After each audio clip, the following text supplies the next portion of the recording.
On le sait, la mangrove est un écosystème remarquable.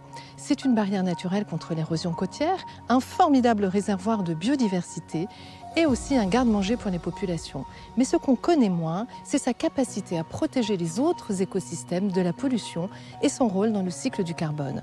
2 scientifiques étudient de près la mangrove, particulièrement dans les zones urbaines, pour mieux comprendre son fonctionnement. On retrouve Cyril Marchand et Sarah Robin, ici dans la mangrove d'Apogoti à Dimbéa. Suivez-moi.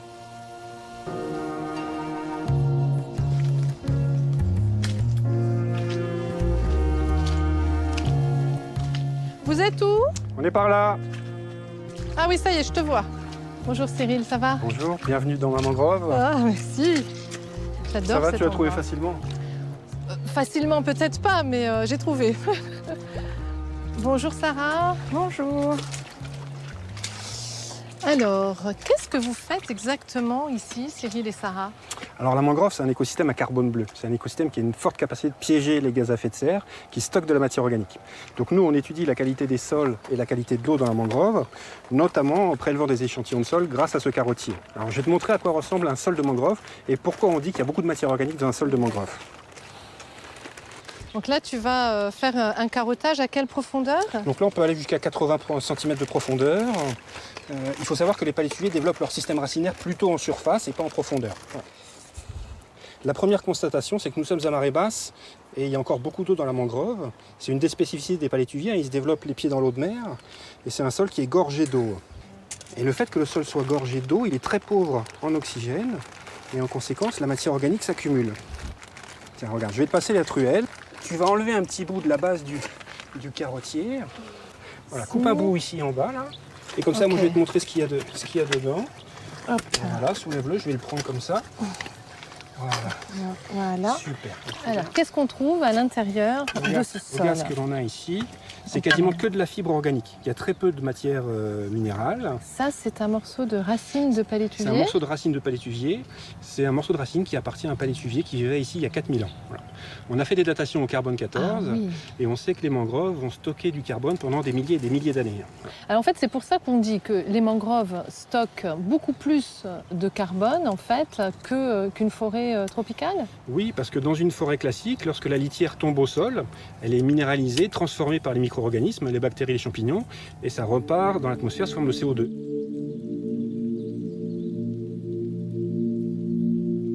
Alors on ne trouve pas que de la matière organique dans le sol de la mangrove, on trouve également d'autres choses que tu étudies, Sarah. Oui, exactement. Moi, j'étudie les contaminants dans la mangrove. Qu'est-ce que c'est les contaminants? Les contaminants, en fait, c'est tout ce qui n'est pas naturel à la mangrove. Ça peut être notamment les métaux, comme le plomb, le mercure, le fer, le nickel, et qui peut, à certaines concentrations, être toxique autant pour les palétuviers que pour les organismes dans la mangrove ou encore les humains. Il y en a beaucoup des métaux dans la mangrove ici? Alors ça dépend, c'est ce que je cherche à étudier. Dans la mangrove urbaine, on va retrouver des métaux qui sont liés justement à l'urbanisation. Ça peut être le cuivre, ça peut être le zinc. Dans les mangroves qui sont en aval de bassin versant latéritique, on va retrouver plutôt du fer et du nickel. Ces métaux sont de base essentiels pour les palétuviers. À certaines concentrations, cela peut devenir dangereux. Alors quel est le lien entre la matière organique et les contaminants? La matière organique, elle a une capacité à absorber les contaminants et donc un sol de mangrove qui est très riche en matière organique a une capacité importante à stocker les contaminants dans son sol. Alors si je comprends bien, lorsqu'on détruit de la mangrove, on libère à la fois des tonnes de CO2 dans l'atmosphère, mais aussi ces métaux lourds qui sont piégés ici, donc qui sont libérés à la fois dans le lagon et dans les rivières. Exactement. Lorsqu'on rase de la mangrove, lorsqu'on détruit de la mangrove, on se prive déjà d'un piège à CO2 et toute la matière organique qui est dans le sol va être oxydée, va repartir sous forme de CO2 vers l'atmosphère et les métaux qui étaient avec cette matière organique vont se retrouver dans les rivières et dans le lagon, potentiellement biodisponibles, donc accessibles par les poissons, les crabes et ensuite intégrés à la chaîne alimentaire. D'accord. Alors Sarah, comment est-ce qu'on fait pour savoir s'il y a des métaux, enfin des contaminants dans cette carotte et quel type de contaminants? Eh bien, je vais te montrer déjà. Tu vas prendre ces gants, tu vas m'aider. Donc la première étape, ça va être de regarder les paramètres du sol qui vont avoir un lien avec les métaux. Donc ça peut être le pH, la salinité. Là, Cyril va prendre le taux d'oxygène dans le sol. Sarah, là on a une valeur à moins 250 millivolts. Ça signifie qu'il y a très peu d'oxygène dans le sol de mangrove. Donc une fois qu'on a fait cette mesure, on va prélever un peu de sédiments qu'on ramènera au laboratoire pour faire des analyses. D'accord. pour les teneurs en métaux, mais aussi d'observation en microscopie électronique. Voilà. Donc ce qu'on va faire, c'est qu'on va découper un morceau de carotte, et puis je te laisse le prendre si tu veux pour le mettre dans le sachet. Voilà, très bien. On voit bien plein de fibres végétales à l'intérieur. Donc ce qu'on va faire, c'est qu'on va insérer à l'intérieur du sédiment cette petite micro-seringue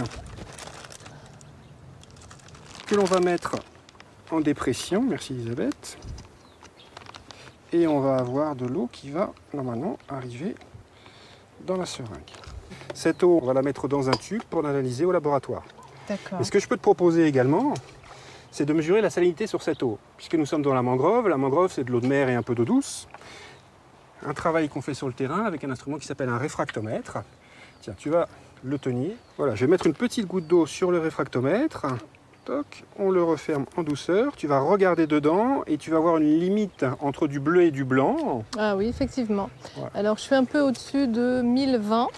1020. Alors, il y a deux échelles, une sur la gauche, une sur la droite. Alors ça, c'est à gauche et à droite, je suis à 30. À 30, voilà. Alors, ça veut dire quoi? 30, qu'est-ce que ça signifie? L'eau du lagon, elle a une salinité à 35. Ça veut dire qu'on est un peu en dessous de l'eau du lagon, c'est normal. On est en période La Niña, il pleut beaucoup, il pleut là même actuellement. Donc ça limite la salinité du sol, ce qui est favorable à la croissance des palétuviers. Bon, alors peut-être qu'il est temps de passer à la phase suivante parce qu'il commence à pleuvoir. Tout à fait, hein, je te propose de ramener ces échantillons au laboratoire et les analyser, notamment au microscope électronique, pour regarder les métaux dans cette carotte. D'accord, eh bien allez, on y va.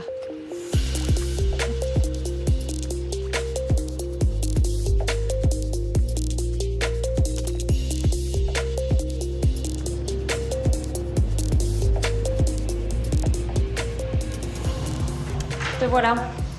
C'est bien sécurisé, hein, ici. Ouais, c'est un laboratoire. Ta blouse? Ok, je m'équipe et je te suis. Je t'invite. Donc on arrive dans la salle de microscopie électronique où je vais pouvoir observer mon échantillon de sol que l'on a récupéré tout à l'heure au microscope. Donc je vais prendre un peu de sol sec que je vais placer sur mon portoir. On va le coller pour pas qu'il s'envole dans le microscope.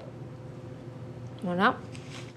Et ensuite ce portoir, cet échantillon, on va l'emmener au microscope qui est juste là. D'accord, donc ici c'est un microscope électronique, c'est une énorme machine qui fait beaucoup de bruit d'ailleurs, on l'entend, et qui grossit jusqu'à 100 000 fois les éléments qu'on met à l'intérieur. Exactement, et en plus l'avantage c'est qu'il y a un détecteur qui va permettre de voir la chimie de notre échantillon, c'est-à-dire de voir où se situe le fer par exemple dans notre sol. D'accord, donc c'est ce qu'on va regarder là à l'écran. Exactement. Ok. Donc là, par exemple, on a une image de notre échantillon qu'on a mis dans notre microscope et on observe une sphère très intéressante. Donc on va regarder de quoi est composée cette sphère.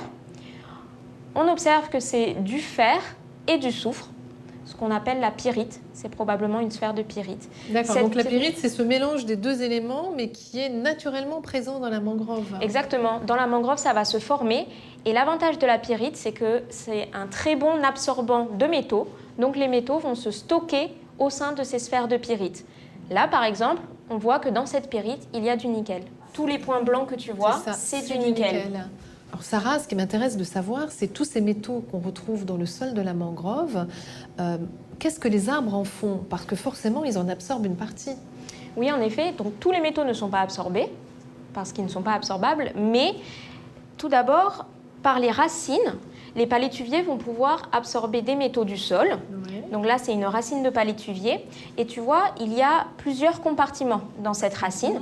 Ce qu'on a pu observer au microscope, c'est que les métaux allaient être principalement concentrés au niveau de l'épiderme, c'est-à-dire l'écorce, entre guillemets, ce qui permet aux arbres de ne pas avoir de métaux qui passent dans le cœur de la racine et qui se transfèrent ensuite vers les feuilles où il y a des processus vitaux comme la photosynthèse qui se déroulent. Alors, finalement, il se protège, l'arbre, Exactement. en stockant les métaux dans son écorce. C'est une barrière contre les métaux. Est-ce qu'on trouve d'autres choses que les métaux dans le sol de la mangrove? Oui, alors malheureusement, j'ai envie de dire, on peut observer des microplastiques au microscope. Donc je vais te montrer une photo. Donc voilà, ça c'est du sol. Et là, tu vois des microplastiques au sein d'une mangrove qui est pourtant plutôt En bon état. En bon état, je C'est dirais. une mangrove de Oui. référence. Oui, donc vraiment, la mangrove, elle joue bien son rôle de filtre de contaminants. Oui, c'est pour ça qu'il faut la protéger et la restaurer.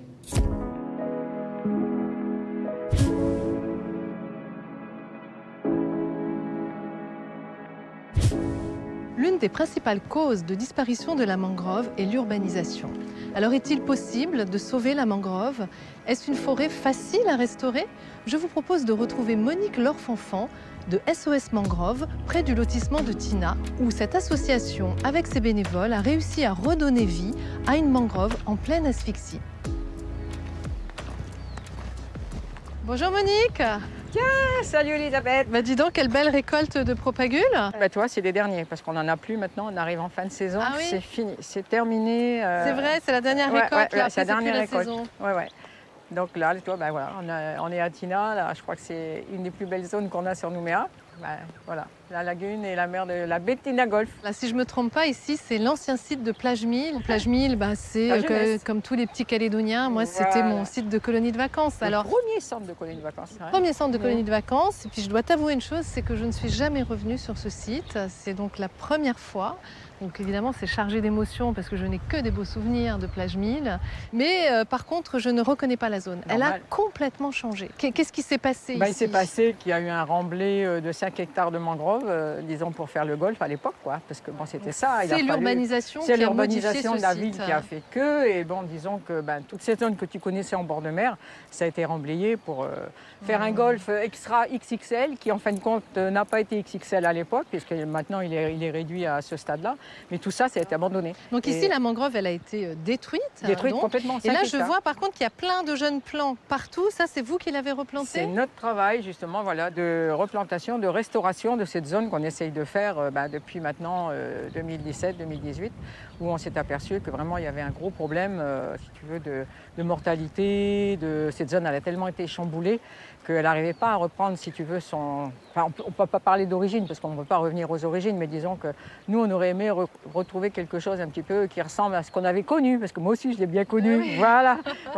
Donc, c'est pour ça qu'on a initié, tu vois, cette plantation là-bas dans le fond, là, sur le Platier, où il y en avait avant, donc on a essayé, ça a marché. Et ça, c'est la petite dernière, celle-là. Cette lagune de sable et de cailloux n'existait pas, puisque c'est arrivé au moment de Niran, du dernier gros cyclone. D'accord. Tout a été chamboulé dans la baie. On s'est aperçu que là, ça restait. On s'est dit, moi, je vais tenter le coup. Donc après, on a vraiment mis en pépinière. Voilà ce que je vais te faire voir après derrière. Ah, c'est pour ça que tu ramasses tous ces propagules, Je c'est pour les remplace mettre tout dans ça. la pépinière? Voilà, Bon, c'est ben, ça. je peux peut-être Tu veux me t'aider. filer un coup de main? Ouais. Allez, et puis On remet tout on va là-dedans. ramener tout ça.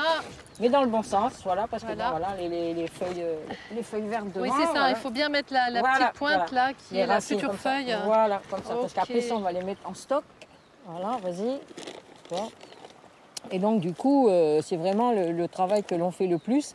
Ceux-là, ils vont être plantés, ils vont rester pendant 2 ans, enfin 1 an et demi en pépinière pour D'accord. prendre de la force, toi. C'est ça le but.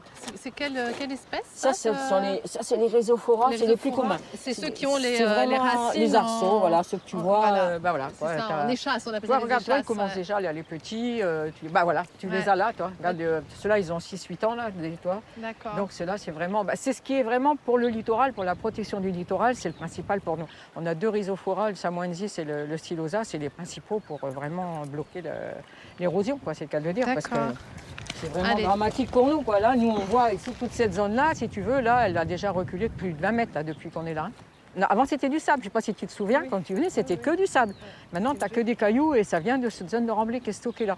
Et qu'on n'arrive pas à enlever et qu'on voudrait, nous, si tu veux, remettre la plage à son niveau initial. Ça, c'est vraiment notre but final, là, maintenant, pour Tina, pour lui rendre un petit peu sa beauté, ce qu'elle avait avant. Mais voilà, tu vois, voilà le fameux chenal que je te parlais, puisque bon, maintenant il est bien débouché, mais à l'origine, en 2017, il était complètement bouché. Le sable arrive à la hauteur, tu vois, du golfe. Donc Et du l'eau coup, de mer n'accédait plus derrière à Plus la rien. lagune? Voilà, toute la lagune était desséchée complètement. En fin de compte, C'était bon que du sable, quoi, du corail comme ça. Tout était desséché, c'était mort. Et donc on a eu un appel vraiment désespéré des gens de Tina en nous disant c'est pas ce qui se passe, ça pue. Bah oui, moi, quand on est arrivé, tu avais les poissons qui étaient en décomposition complète, les crabes et tout était mort. Et même les palétuviers étaient morts complètement. Donc on a perdu complètement les palétuviers dans cette lagune, il n'y avait plus rien. Donc en rouvrant ce chenal, vous avez redonné vie C'est la à province sud qui mangrove. nous a aidés avec les pelleteuses, avec les camions, parce que c'était un gros travail, un gros chantier. C'était énorme parce qu'il a fallu rouvrir de là jusque là-bas. Ça, c'est le piège. Il faut faire attention. C'est des racines pièges. Ah ouais. Hop. Yep. Oh, elle est bonne. Elle est bonne. C'est ça l'avantage là. Bon, ben voilà, on va aller faire un petit tour dans nos pépinières, puisque maintenant c'est là qu'elles sont en place. Donc tu vas voir les différents stades de croissance. Parce que là, on voit bien maintenant ce qu'on a ramassé, ce qu'on met en pépinière. Bonjour. Bonjour, Monsieur Dédé. enchanté. Enchantée Ça Dédé. va? Donc ça, c'est un peu le stade des propagules. C'est ce qu'on a ramassé qu'on a ramassé. et qui sont en sac là depuis quelques semaines. Quoi, tu vois, voilà, D'accord. là, c'est récent. Ces pieds-là, ils ont quel âge? Ceux-là, ils ont 8 mois. 8 mois. Ouais, 8 mois. Donc ceux-là, toi, c'est des pépinières qui, disons, ce sont des plants qui sont mis en place pour nos sponsors, puisqu'on a des gens qui nous aident et qui nous achètent les plants. Donc on peut, n'importe quelle organisation ou entreprise peut financer oui, voilà, des plantations des plantations, de tout à fait, palétuviers. donc. Et ça, qu'est-ce que c'est Dédé comme Ça, c'est un palétuvier? palétuvier rouge. Alors pourquoi est-ce qu'on dit qu'il est rouge? Parce que Oui, il y a la ça propagule aussi. est rouge? Oui, et sinon il y a les feuilles Et aussi. tu as les feuilles après qui deviennent Ah, blanches. ok. Alors ça, c'est une espèce de palétuvier qu'on trouve plus à l'intérieur arrière, des terres, ouais. hein? Oui, C'est ça, en tout à fait. arrière. Hein? Ok. Chaque palétuvier a sa place. Toi, tu t'y connais bien en espèces de palétuvier, Dédé? Oui, je connais un peu quelques espèces. Hein. Oui. C'est important pour toi de replanter la mangrove? C'est important parce que c'est pour la génération de demain. Bientôt. Enfin, avant, il y avait du poisson, il y avait des crabes. J'ai connu des gens, ils m'avaient dit qu'ici, là, il y avait du poisson, il y avait des crabes, on venait, c'était comme ça. Là, depuis quelques années, il n'y a plus. Il faut faire revenir ça. Pour là, nous, on a décidé de préserver la mangrove, relancer le délire, planter encore la mangrove. Oui, parce que c'est un garde-manger. Oui, c'est à manger, il y a tout dedans. Il y a la vie dedans, il y a de la vie dedans. Ouais. C'est important de faire revenir la vie. Parce que pour nous aussi, on veut pêcher, on veut manger. C'est ici. Hein. Donc plus on plante des palétuviers et plus on a de poissons qui reviennent. Oui. Ouais. Un genre de nurserie pour eux aussi ici. Ils sont protégés des grands prédateurs, et tout. Ouais, comme ça, quoi. C'est important aussi pour protéger la côte contre l'érosion. Oui, ça a beaucoup d'avantages aussi, la mangrove. Ça protège contre l'érosion. Qui sait, peut-être les tsunamis aussi, ça peut les ralentir, ça peut... c'est pas... Ouais. Il y a plein d'avantages, la mangrove. Ouais, c'est clair. Bon, ben, on va aller planter des palétuviers ensemble alors. On va planter quel pied de palétuvier aujourd'hui? Ceux-là, c'est ceux-là qu'on va Ceux-là, planter aujourd'hui. qui sont dans le sac. Alors, ils ont quel âge ceux-là? Ils doivent avoir peut-être 1 an. Hein. Ah ouais, ils ont déjà des belles petites racines et quelques feuilles prêtes à planter. C'est Ok. parti, c'est parti. On va planter, on va planter. Allez. En avant.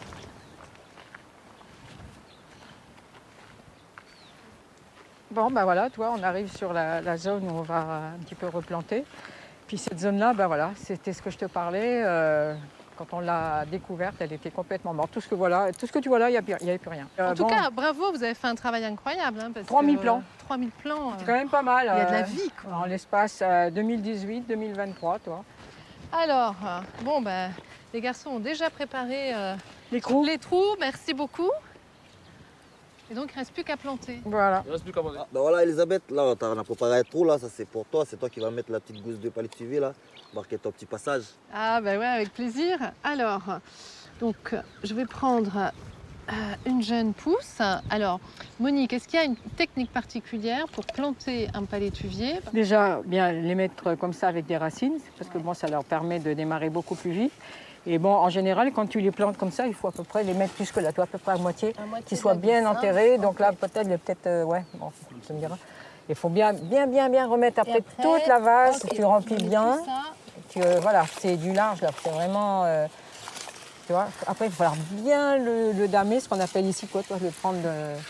Parce que ce qui se passe, c'est que si on ne fait pas ça, la marée haute qui va arriver, elle va le faire, tu vois, système bouchon. Ça remonte. comme les bouchons de champagne. Là, il est planté impeccable, il est juste à la bonne hauteur. Donc nous, après, on va remettre un peu de cailloux au-dessous, toi, pour quand on finit la plantation, pour bien le stabiliser.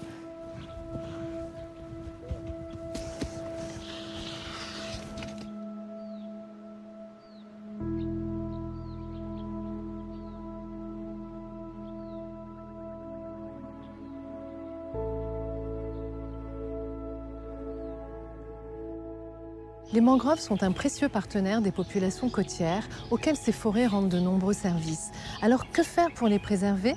Rendez-vous dans la mangrove de Wemo avec Hubert Géraud, notre expert conservation et plaidoyer du WWF pour répondre à cette question.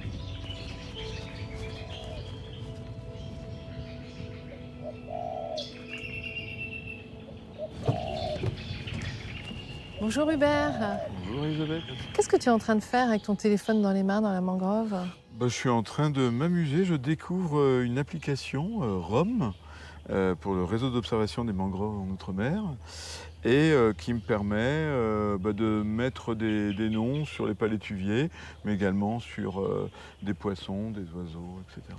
D'accord, donc c'est un outil de découverte en fait de la mangrove. Alors pas seulement, ça c'est déjà sympa, mais ce qui est plus intéressant, je trouve, c'est qu'on peut signaler une perturbation.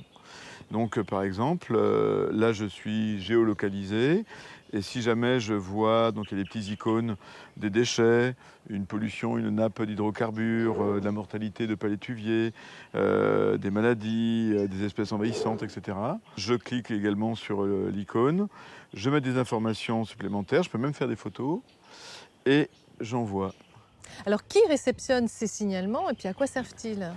Ce sont avant tout les animateurs créateurs de l'application, donc l'UICN, le Conservatoire du Littoral, mais ce sont aussi les gestionnaires des collectivités en fonction de la localisation où on se trouve, qui peuvent aller récupérer ces observations.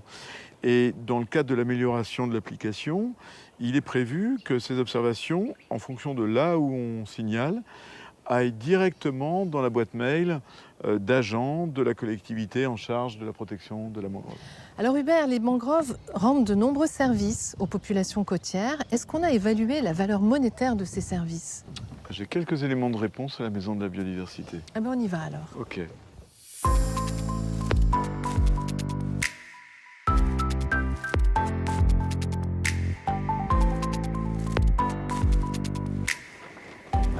L'IRD a réalisé l'inventaire de l'ensemble des mangroves de l'outre-mer français. Alors bien sûr, la Guyane a récupéré la part de Lyon, plus de 50 000 hectares. Mais en deuxième position, on a trouvé... La Nouvelle-Calédonie. Exactement, avec 30 000 hectares à peu près. Donc l'étude est extrêmement intéressante parce qu'elle ne fait pas que faire l'inventaire des surfaces de forêt, de mangroves. Elle a également évalué la valeur économique des services rendus par ces mangroves. Et ça, c'est intéressant parce que ces services, ils sont assez divers. Tu as par exemple le service de purification de l'eau, avec son rôle de filtre. Tu as le service alimentaire, la mangrove nous nourrit, la biomasse produite, de poissons, de crustacés, etc. La mangrove capte le carbone de l'atmosphère, et c'est une énorme pompe à carbone. Et également, la mangrove protège nos côtes. Et ça, c'est important pour les Calédoniens. Et c'est évalué à 52 milliards de francs pacifiques par an. Ouais. C'est Donc énorme. c'est pas rien, c'est pas le billet de 1000. Ouais. C'est vraiment considérable. Alors imagine qu'on détruise nos mangroves, eh bien il faudrait sortir le carnet de chèques et sans doute avoir une solution donc très onéreuse et probablement beaucoup moins efficace. Alors que le service rendu par la nature, lui, est gratuit. Mais c'est le plus important, c'est sa gratuité. Regarde par exemple aux Maldives, ils avaient des récifs coralliens, ils les ont détruits. Pour protéger la côte, ils ont été obligés de faire un mur de tétrapodes de béton pour casser la houle. 10 000 $ le mètre linéaire. Alors c'est coûteux et c'est pas du tout esthétique. Exactement. Et alors ce qui est intéressant ici en Calédonie, c'est que la mangrove, elle joue un rôle gagnant-gagnant avec le récif corallien pour nous assurer la protection de la côte. Parce que comme je te le disais, la mangrove, elle purifie l'eau. C'est-à-dire que les eaux qui viennent de la Grande Terre, qui se déversent dans le lagon, elle va réussir à capter une partie de toute la boue qui est contenu dans l'eau et offrir une eau de belle qualité au lagon. Et donc les récifs coralliens sont en meilleure santé. Et un récif en bonne santé va davantage casser la houle qui vient du large et qui menace nos côtes. Et ensuite, eh bien, la mangrove, en deuxième position, va finir le travail. Alors, entre les récifs et les mangroves, on a là 2 systèmes extrêmement efficaces pour protéger nos côtes. Alors, quelles sont les recommandations, Hubert, pour préserver cette mangrove? Je pourrais t'en donner 3 principales. Ne pas la détruire, ne pas la polluer et mieux la comprendre. Ne pas la détruire parce que on ne sait pas, on sait replanter de la mangrove, mais on ne sait pas refaire véritablement une mangrove comme la nature l'organise. Donc quand il y a un projet d'aménagement, il y a une séquence qui s'appelle ERC, éviter, réduire, compenser l'impact. Et souvent, on fait un petit E, un petit R, et puis un gros C, on dit on va payer, on ne veut pas changer le projet, et on paye au bout tant de palétuviers. Et ce qu'il faut, c'est tout de suite optimiser le E, éviter l'impact de destruction de la mangrove. S'il y a une obligation d'y toucher un peu, il faut que l'impact, on le réduise au maximum. C'est le grand R. Et seulement en fin de chaîne, ce qui n'aura pas pu être évité ou réduit, eh bien on le compense. Deuxième message, donc ne pas la polluer.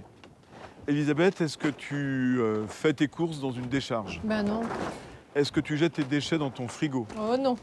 Ben, c'est pourtant ce qu'on fait avec la mangrove. C'est-à-dire, on jette nos déchets et pourtant, on va y chercher à manger. Donc, on n'est pas cohérent. Ouais. Donc là, à un moment, il va falloir choisir pour notre santé, pour la santé de la mangrove et pour la nôtre, quel choix on fait. Et puis enfin, mieux la comprendre. Parce que quand il y a un problème que nos collectivités rencontrent et qu'elles se tournent vers les chercheurs pour avoir des solutions, eh bien, si on n'a pas soutenu la recherche pendant des décennies pour comprendre le vivant, pour comprendre les espèces et les écosystèmes, eh bien, la science ne sait pas forcément répondre aux questions du gestionnaire. Donc il faut qu'on anticipe sur les problèmes et qu'on donne les moyens à la science de comprendre le vivant et de comprendre nos mangroves. D'accord. Et puis on peut tous participer encore à cette échelle citoyenne en étant l'œil de la mangrove grâce à l'application que tu m'as présentée tout à l'heure, l'application Roam, voilà, que j'invite tout le monde à la télécharger sur son smartphone. Merci Hubert. Merci Elisabeth.